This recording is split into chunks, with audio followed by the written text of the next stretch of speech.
बाबा जानी आप कहाँ जा रहे हैं? मैं भी चलूँगा आपके साथ। नहीं बेटा, मुझे बहुत दूर जाना है, तुम थक जाओगे। नहीं बाबा, मुझे चलना है आपके साथ। मैं आपकी पीठ पे बैठकर चलूँगा, नहीं थकूँगा।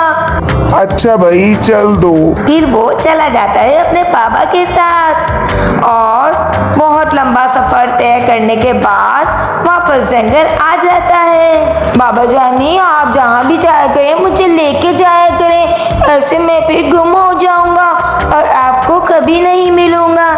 अच्छा मेरा बेटा, अच्छा।